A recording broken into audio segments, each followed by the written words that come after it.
What's up, guys? It's Tyler Genius coming at you with a brand new video, my first how-to video, how to make a dark pop beat. Smash that like button, hit the notification button, and punch the subscribe button or whatever. Nah, I'm just kidding. I actually hate people who do that in their videos. Even though I just did a 10-second bit on it. But yeah, for real, what's up, guys? We are going to be learning about how to make a dark pop beat. We're going to be using my song Nightshift, coming out October 6th. So keep an eye out for that. This beat just does a really good job of encapsulating what a dark pop beat is, at least in my eyes. And one thing that I've noticed is that a lot of dark pop beats tend to be pretty complex.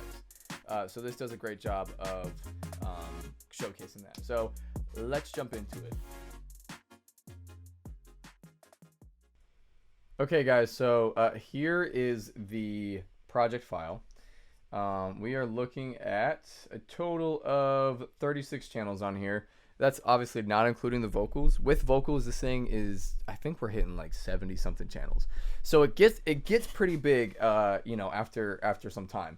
And to be quite honest with you, the vocals do have a big part in what makes this whole record what it is. But I really just want to focus on the instruments here. So that's what we're going to do. So obviously this is not organized even a little bit, but we're going to dive in and try our best. And I want to start with the verse. So if we start here from measure 5 to 13, this is all we get. So this is the introduction for real into this song. It is literally one instrument, and it's just a pad. So if we open this up, I'm using Serum here, and this is a pack that I downloaded from, cannot remember the website, but once I do, I will link it below so you guys can find that. But it's a great pack, and it's a great sound. So I really found a lot of inspiration on here. If you look, I'm using the complete setup, and I have the complete board. So I actually have this set to the F minor scale. These chords are super, super easy. If we don't be intimidated by the bass notes here. This is all it is. And I don't know if you kind of noticed something here, but it is literally the same exact triad 4 different times besides the last one that has a suspended chord on it. So, you know, nothing crazy at all. It's the bass notes that are really making this chord progression pop. So I'll bring those back in and show you what that does.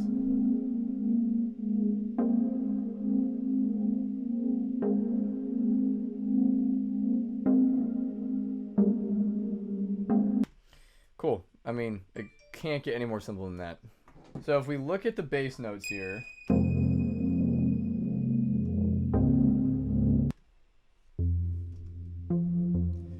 we're really just running octaves. I mean, it's a triad, but we're running octaves here on each one of these.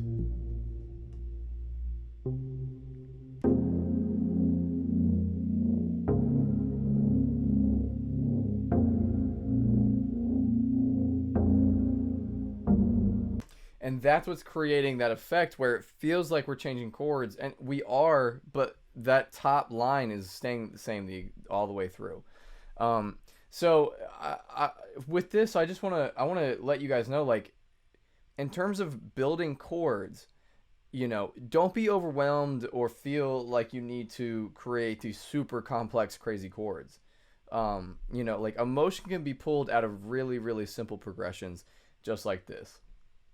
This is literally just walking down the scale up until the very end chord, and that's what gives us that emotion.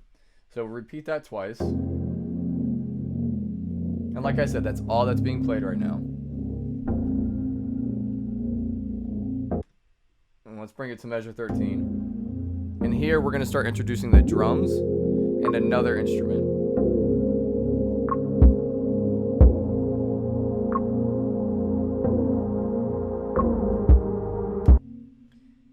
And honestly, to no surprise, this layered instrument is the exact same thing as the first chord progression, the first instrument. The only difference is that I have these sustained, right? So if we pull this up, we are using, I think from the same pack, Low key pads. No, I'm sorry. This is from Splice. If you have Splice, just grab this. It's called low key pads. So Serum again. I do have a high pass and low pass, kind of give it this muffled sound. So without it,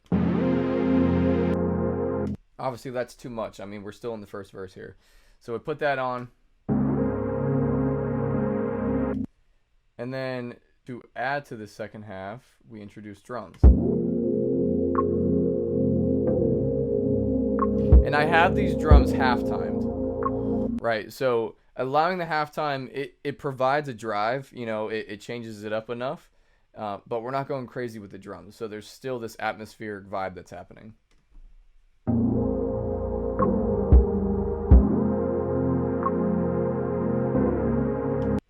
And one thing I want to point out, it's probably not something that a lot of people think about, but don't be scared to get creative with your sound selection, right? Because like that right there is really priority number one in terms of creating a dark pop beat. Off rip, right? I mean, from the first chord progression that we hear, that sound itself gives me a really dark vibe. So, you know, when you start your production, obviously, you know, use a piano, use a guitar, or whatever you feel is necessary to actually get the concept built. But when you turn to sound selection, be as picky as you possibly can be and find sounds that give you a dark vibe, right? I mean, this is a pad and it's got this muffled sound. Obviously, I kind of lean in the direction that when you make a dark pop beat, the more muffled the pad is or the more muffled the chords are, the darker the vibe's going to be. But continuing on with sound selection, the drums aren't just your average kick and snare. I mean, we're kind of getting creative here with the kick and the snare. That snare really, it's not really a snare. It's more like a clav or I don't know, like a rim shot with super resonance. So if we look at it, there's really nothing going on at all. It's just the sound selection. I picked these up from Splice, so you can find those there. And then the kick as well. Right, that's not just your average kick. So, you know, don't be afraid to get out of your comfort zone there and find sounds that might sound weird at first, but, you know, you'd actually be surprised that they fit really well within your production. Another thing to keep in mind is that I really, really like to layer things, right? One by one too. So we just introduce new elements every 8 bars or every 16 bars, which is exactly what we did here. So our new elements are our drums and our dark pad.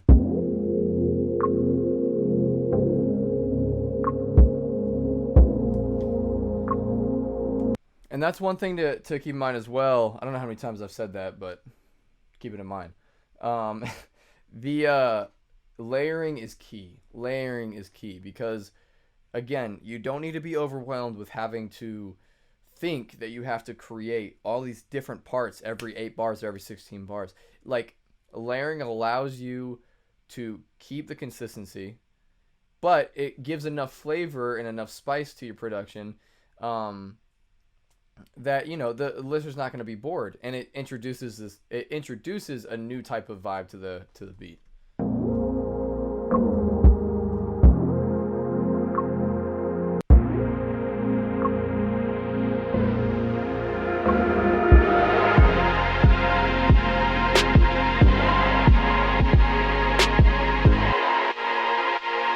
So, what are we seeing here, right? The opening of that pad that you heard in the second verse here, right? Again, we're not adding that much. It's just dynamics. It's just getting creative with the same things that we have. So instead of having it closed off like we do here, if you look at our EQ, I've decided to open it up, and now all of a sudden we have this powerhouse synth that just kind of drives this pre-chorus.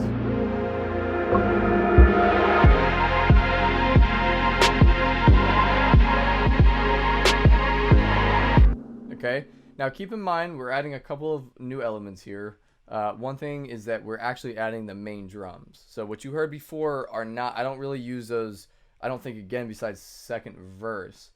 The pre-chorus and the chorus are using these drums. They're kind of like the highlights of the percussion.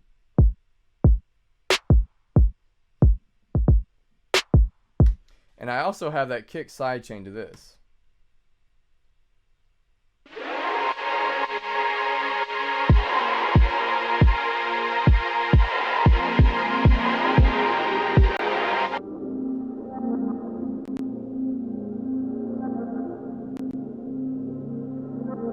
So obviously there's clicking in there. I should probably fix that.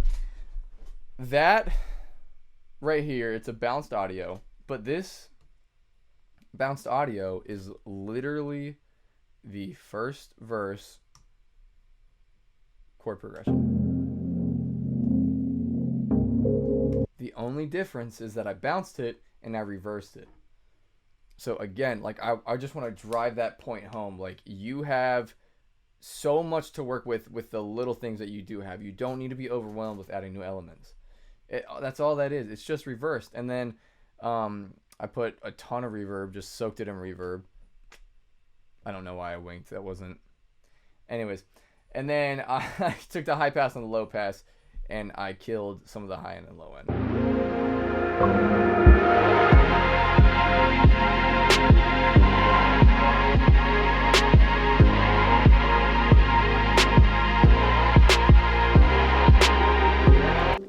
So this specific audio right here, this chord progression underneath all the craziness, it's actually kind of like a secret weapon. And what I mean by that is that it's not in the forefront. It's not the thing that's taking up the most room.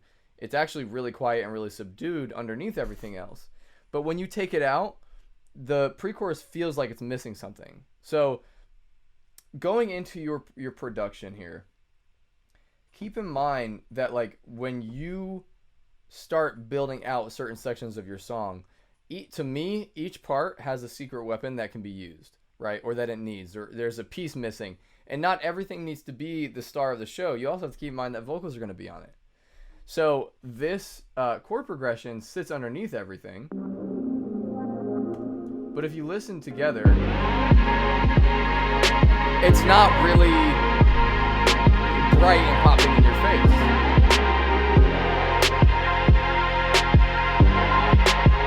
But when we take it out of the mix, it feels like something's missing.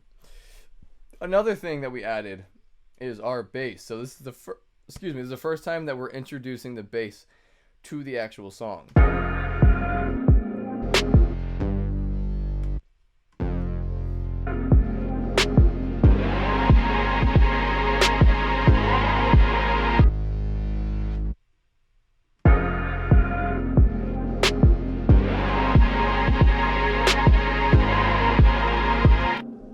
So I bought Substance, thinking I was going to use it a lot, and unfortunately I don't use it a lot.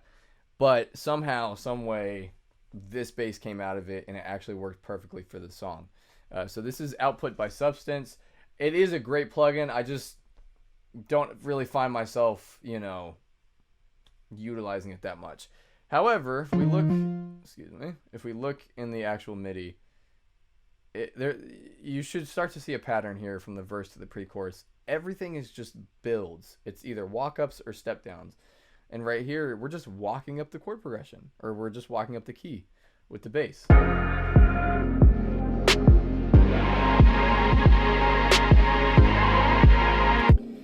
But what this does is it creates suspense. It creates anticipation. Like, you want it to go somewhere. Where are we walking to, right? Like, the bass line is walking up, but we need a resolve. And so, to me, it's a perfect concoction for jumping into the chorus or jumping into a drop or breakdown or something like that. One thing you'll notice as well is that if we come into the second half of the pre-chorus, this is all the same, but there's one thing different. It's at the very end, and I'm pretty sure it's not an octave. But the purpose of doing that, it's literally just this MIDI cut in half and then, brought up however many notes. My music theory is ass. But it's there because I want that last piece before we jump into the chorus, just to scream at you.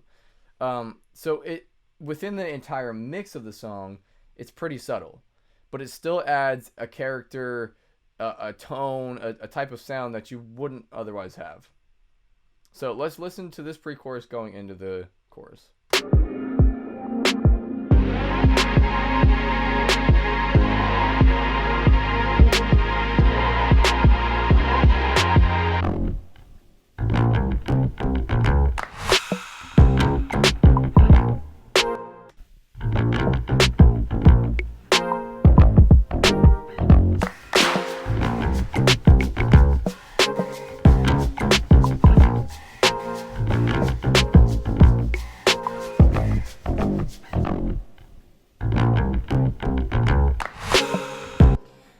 Who thought that that was going to be bigger than it actually is?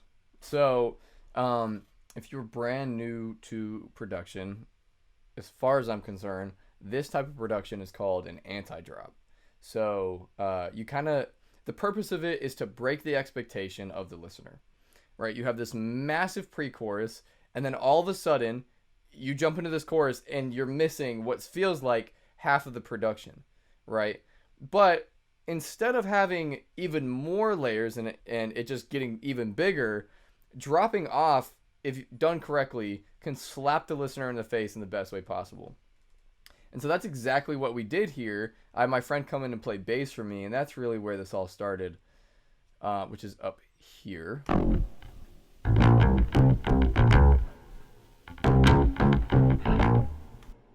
But instead of adding more synths and more layers and blah, blah, blah, we really took a focus on the groove and the rhythm of the hook, right? And you have to keep in mind that when we did this, we also had the vocals in mind, that the vocals had to play with the drop instead of just soaring over them. So I'm going to show you the chorus and what that sounds like with the vocals, and watch how this all comes together. But just like that one fucking, I think it's Bounty or some toilet paper company, like less is more, for real. And in this situation, that's exactly what we did. So the drums are super groovy, the bass is just ripping through the sound, ripping through the mix, and then the only melodic piece we have to this is this tiny, almost fragile chord progression right here, which we are using Splice again, or I'm sorry, Serum, under the Unison MIDI chord pack, which you guys can grab. Literally type that in, you can find it. It's called Midnight Tones. And that's all it is. It's all in the offbeat too.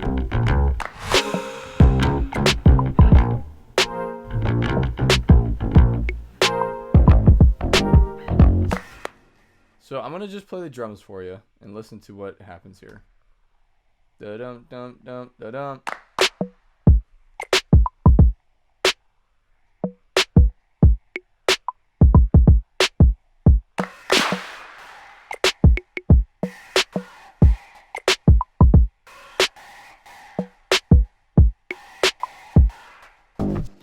Completely different vibe from the rest of the song.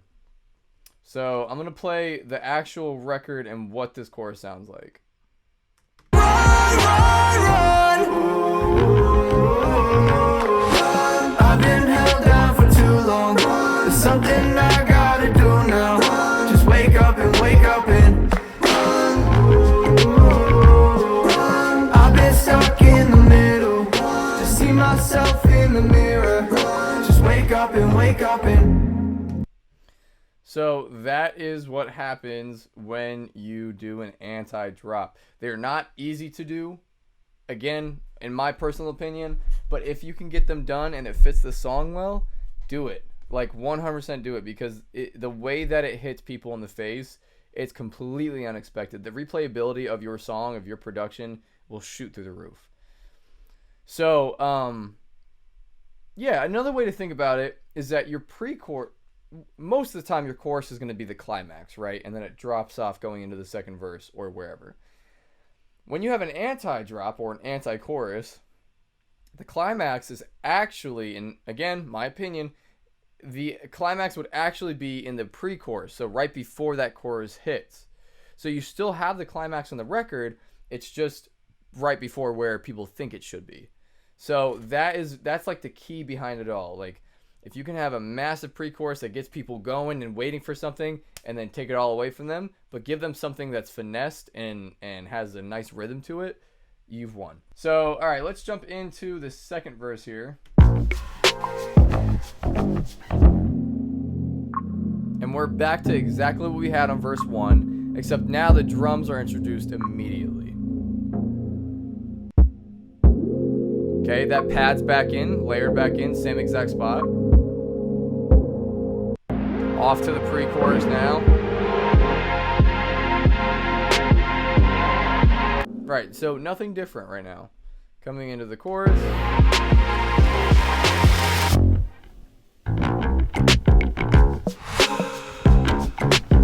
Okay, one thing I did here is I added the shaker into the first half of the chorus and didn't just put it in the second half. So it's intentional, and the reason why I did it is because I'm pretty sure y'all can't see my face, and now I've... Great.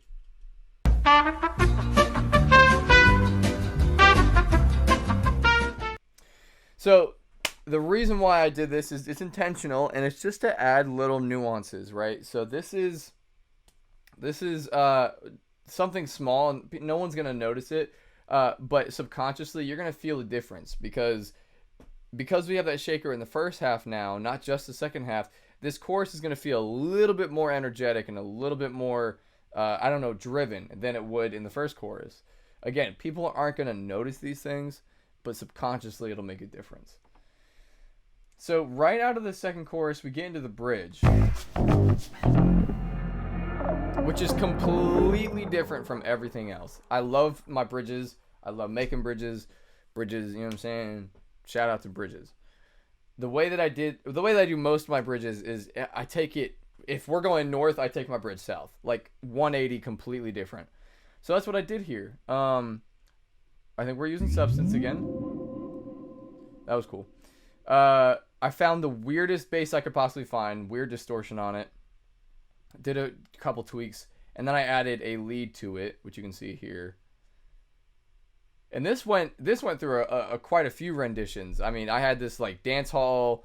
It was a whole bunch of things, and then this is what it finally ended up being. So if we play it.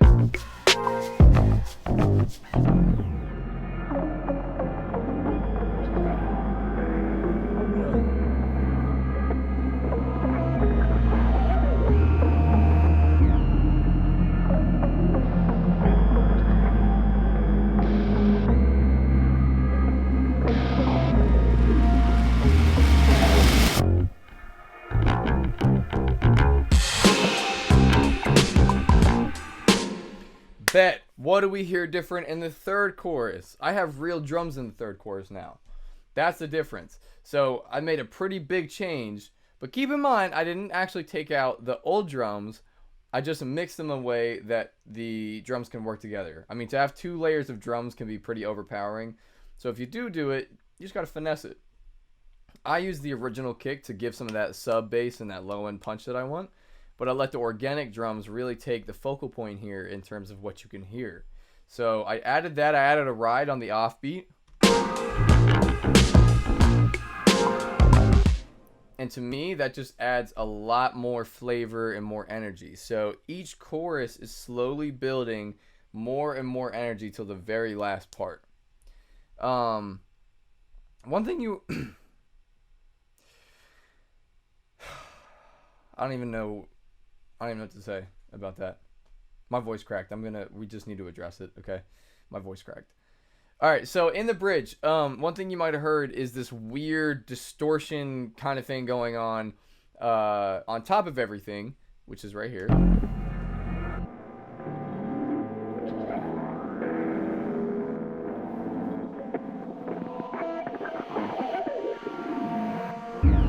Cool. That was made in the lab. That was homemade from scratch. Okay, all ingredients were made here. When I talk about being creative, this is what I mean. Me and my friend sat in the studio, and feedback started happening in the mic, and our idea was, let's make something out of that. Like when people say you can make music out of everything, like, you literally can make music out of everything, okay? So I'm going to show you exactly what these are, completely raw. I'm going to show you what these are. And watch the difference.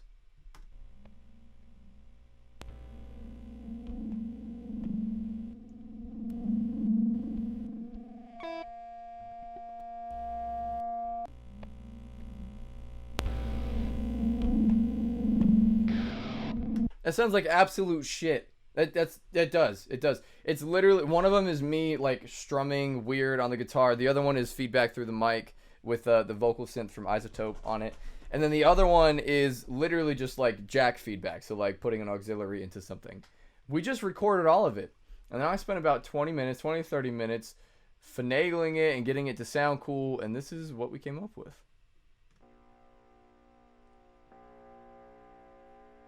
So this has guitar rig on it and just a channel EQ to take out some of the high pass and low pass.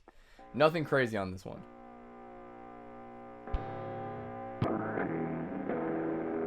Okay, this one is a little bit more weird. Again, guitar rig is your best friend. If you don't have it, literally get it.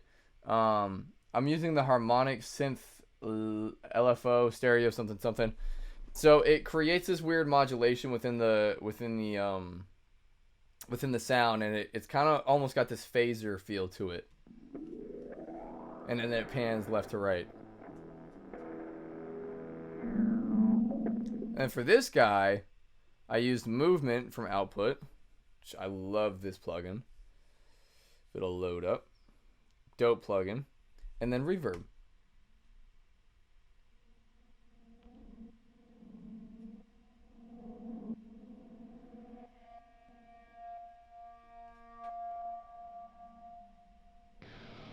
And then that is just, I don't know, like feedback with a shit ton of distortion on it, and then I bounced it in place.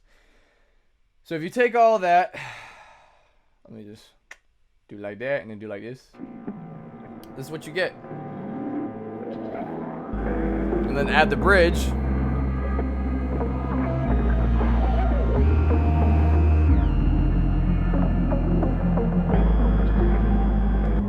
And now all of a sudden you have created something that's a one of one. No one else has that sound, and it creates this incredible atmosphere. You have distortion, you have just sounds that, notes and things like that don't really make sense and don't really fit into any type of mold, but it just creates this like ear-catching sound. It's a little creepy. It just works. I actually took that sound and I used it as the intro as well. And this is how the song starts.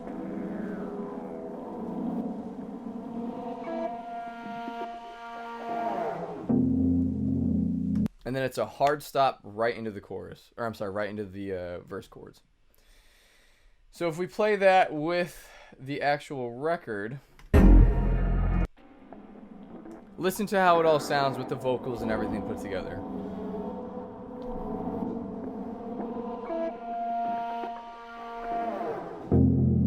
It's midnight, got the same job, 40-hour weeks, same shit. I'm face down in the same bed, 100 different thoughts, feeling weightless. I'm out now. So listening to those vocals, that again, I said it at the beginning, the vocals really do have a big part in making this record a dark record, right? And ensuring that people's ears are always listening. Those ad-libs, you get creative with your ad-libs. I mean, I put an 8-bit processor on my vocal. I did distortion. I did weird, yells and things like that. And it really just creates this roller coaster of dynamics that people just want to keep listening to. I'm face down in the same bed, 100 different thoughts, feeling weightless. I'm out now, I'm wasted, I'm rolling in my grave for the same shit. There's that pre-chorus, right? It's this massive driving sound.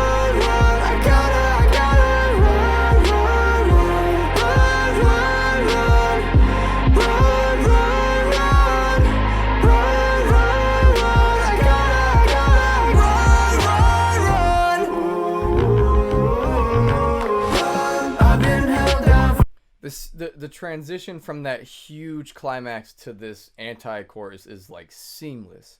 And one thing that helps that is the vocals. That ooh, ooh, ooh, ooh, that right there, stacked and having the harmonies and everything, really helps take the pre-chorus chords and moves it and transitions it into what the actual chorus is. So keep that in mind. You want to be thinking ahead when you're producing. If you don't have the vocals, you want to be proactive. Like, okay, maybe I don't have a riser or a exhaust or an impact that might, piece these two parts together, but maybe the vocals can help piece it together. If you have a mic, don't be scared. If you can't sing, don't worry about it. Just put your vocals down and try to figure out the most creative way to get two parts of the song together. So that is a breakdown of my song. I know it was all over the place. I don't know how to do how-to videos, but I figured I would break this down and kind of show you my thought process behind everything. So I hope this helped. If you have any questions, you can always hit me up on Twitter Twitter is at Tyler Genius, and then my Instagram is at It's Tyler Genius. So feel free to DM me. I'll answer any questions. Leave a comment below. I'll answer there too. And yeah, make sure to like and subscribe and smash that notification bell. All right, we'll see you guys later.